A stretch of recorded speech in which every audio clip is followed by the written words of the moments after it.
नमस्कार सभी को। आज हम देखने जाएंगे एसआई का जो फर्स्ट टॉपिक है, भारत सरकार का शासन अधिनियम 1919। ये ऑब्जेक्टिव क्वेश्चन होंगे जो भी यूपीएससी स्टेट पीसीएस के जितने भी हैं, क्योंकि आजकल शिफ्ट हो रहा है, ट्रेंड जो है यूपीएससी की तरफ शिफ्ट हो रहा है, इस वजह से। तो पहला क्वेश्चन है, किस अधिनियम ने प्रांतों में द्वैत शासन प्रणाली की स्थापना की? ऑप्शन है इसके, पहला ऑप्शन है 1935 का भारत सरकार अधिनियम 1935, 1919 का अधिनियम भारत सरकार का, 1861 का भारत परिषद अधिनियम, ऑप्शन डी 1909 के पार्लियामेंट रिफॉर्म। तो इसका ऑप्शन आंसर हो जाएगा बी, 1919 का भारत सरकार अधिनियम। दूसरा क्वेश्चन जो कि आया यूपीपीसीएस का, निम्नलिखित में से किस अधिनियम द्वारा 120 सदस्यों वाले चेंबर ऑफ प्रिंसेस की व्यवस्था की गई? तो ऑप्शन है इसमें चार्टर एक्ट 1853, ऑप्शन बी 1919 का अधिनियम, 1909 का अधिनियम, ऑप्शन सी, ऑप्शन डी 1793 का अधिनियम। इसका आंसर हो जाएगा आपकी तरफ ऑप्शन बी, एक्ट ऑफ 1919, 1919 का अधिनियम। ये स्टेटमेंट और एसेंशियल वाले क्वेश्चन ऐसे भी आते हैं आजकल। तो रोलर सत्याग्रह के बारे में निम्नलिखित करना और विचार करें। रोलर सत्याग्रह ब्रिटिश सरकार के खिलाफ पहला अखिल भारतीय संघर्ष साबित हुआ। हालांकि यह काफ़ी हद तक शहरों तक सीमित था।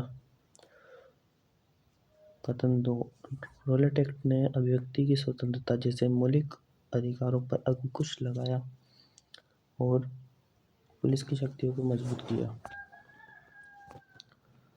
तो नीचे दिए गए विकल्पों में सही विकल्प का चयन करना है, तो ऑप्शन ए हो जाएगा इसमें आंसर। कथन 1 और 2 दोनों सही है। निम्नलिखित में से किस अधिनियम के अधीन भारतीय ईसाइयों तथा आंग्ल भारतीयों के प्रतिनिधित्व के लिए एक पृथक निर्वाचन मंडल बनाया गया था? Option number 1 Indian council act 1861, Bharat सरकार अधिनियम 1909, 28C, ऑप्शन सी भारत सरकार अधिनियम 1919, ऑप्शन डी भारत सरकार अधिनियम 1935। तो इसमें आपका आंसर हो जाएगा भारत सरकार अधिनियम 1919, ऑप्शन सी। इसकी डिटेल्स आप देख सकते हैं, इसमें डिटेल्स बताई गई कि मॉन्टेग्यू चेम्सफोर्ड रिफॉर्म के बारे में बताया गया है। इस अधिनियम में पहली बार उत्तरदायी शासन जैसे शब्दों का प्रयोग किया गया। इस एक्ट के अनुसार पहली बार केंद्र में द्विसदनीय विधायिका स्थापित की गई। प्रत्यक्ष निर्वाचन पद्धति की शुरुआत हुई। इसने पहली बार केंद्रीय बजट को राज्यों के बजट से अलग कर दिया। इस अधिनियम के तहत केंद्रीय लोक सेवा आयोग 1926 का गठन किया गया। केंद्रीय और प्रांतीय विषयों की सूची की पहचान कर उन्हें पृथक कर राज्यों पर केंद्रीय नियंत्रण कर कम किया गया। इस तरह केंद्र द्वारा प्रांतों की विधायिनी शक्ति का हस्तांतरण किया गया। प्रांतों में द्वैत शासन लागू किया गया। प्रांतीय विषयों को 2 भागों में बांटा गया, आरक्षित विषय और हस्तांतरित विषय।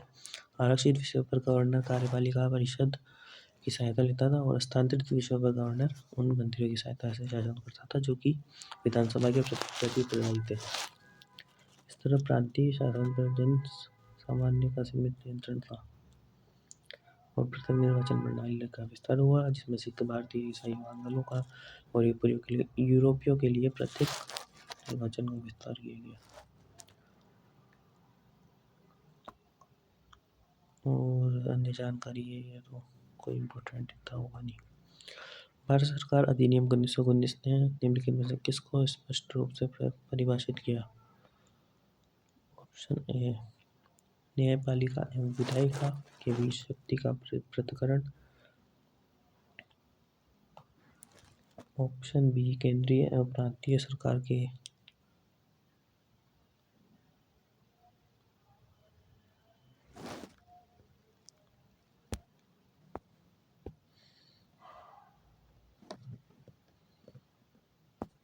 हाँ थे। निम्नलिखित किस अधिनियम के अधीन, हाँ ऑप्शंस थे। 29वां क्वेश्चन देख रहे थे अपन। भारत सरकार अधिनियम 1919 ने निम्नलिखित में से किसके स्पष्ट रूप से परिभाषित किया है? तो ऑप्शन ए, न्यायपालिका एवं विधायिका के लिए भी शक्ति का पृथक्करण, केंद्रीय एवं प्रांतीय सरकारों की अधिकारिता। ऑप्शन सी, भारत के सेक्रेटरी ऑफ स्टेट एवं वायसरॉय की शक्तियाँ।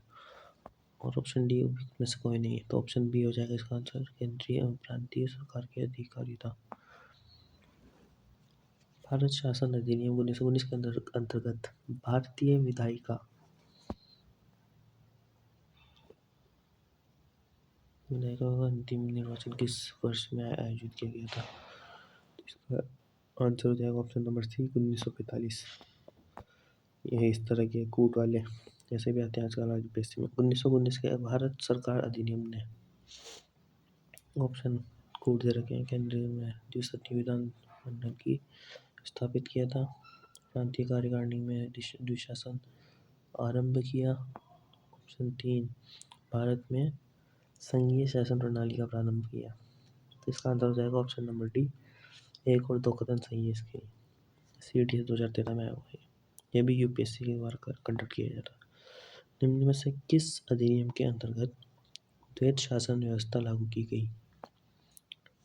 भारतीय परिषद अधिनियम 1861, भारतीय परिषद अधिनियम 1892, भारतीय परिषद अधिनियम 1909, भारत सरकार अधिनियम 1919। तो इसमें हो जाएगा ऑप्शन नंबर डी, भारत सरकार अधिनियम 1919। क्वेश्चन नंबर 33, 1919 के भारत शासन अधिनियम की निम्नलिखित में से कौन सी विशेषताएं हैं? तो देखते हैं। पहला कूट है प्रांतों की कार्यकारिणी सरकार में द्वैध शासन की व्यवस्था। दूसरा कूट है मुसलमानों के लिए पृथक सांप्रदायिकता, निर्वाचन मंडलों की व्यवस्था। केंद्र द्वारा प्रांतों को विधायी शक्ति का हस्तांतरण। तो इसमें जाएगा ऑप्शन नंबर सी, 1 और 2 3। 1 और 3 सही है। केंद्र में कौन सा एक्ट द्विसदनीय विधायिका लाया गया? तो इसमें ऑप्शन नंबर सी, 1919 का एक्ट। भारत सरकार अधिनियम 1919 ने निम्नलिखित में से किस को स्पष्ट रूप से परिभाषित किया? न्यायपालिका एवं विधायिका का पृथक्करण, केंद्रीय एवं प्रांतीय सरकारों की अधिकारिता। ऑप्शन नंबर 3, भारत के सेक्रेटरी ऑफ स्टेट एवं वायसरॉय की शक्तियाँ। और उपयुक्त में से कोई नहीं। तो आंसर हो जाएगा इसका केंद्रीय एवं प्रांतीय सरकारों की अधिकारिता। Option number B. भारत के लिए उच्चायुक्त के पद का सृजन किया गया कौन से अधिनियम के तहत किया गया? तो ऑप्शन नंबर बी इसका सही आंसर होगा, भारत के अधिनियम के अंतर्गत 1919 का अधिनियम। भारत सरकार अधिनियम 1919 की सब पर आधारित था। तो मॉन्टेग्यू चेम्सफोर्ड रिफॉर्म रिपोर्ट के पर आधारित था। प्रांतों में आंशिक उत्तरदायी सरकारें निम्नलिखित में से किस एक्ट के अधीन गठित की गई? Government of India act 1919। सन 1919 के अधिनियम के अंतर्गत दी गई द्वैध शासन व्यवस्था में निम्नलिखित में से किस ने परिवर्तन किया?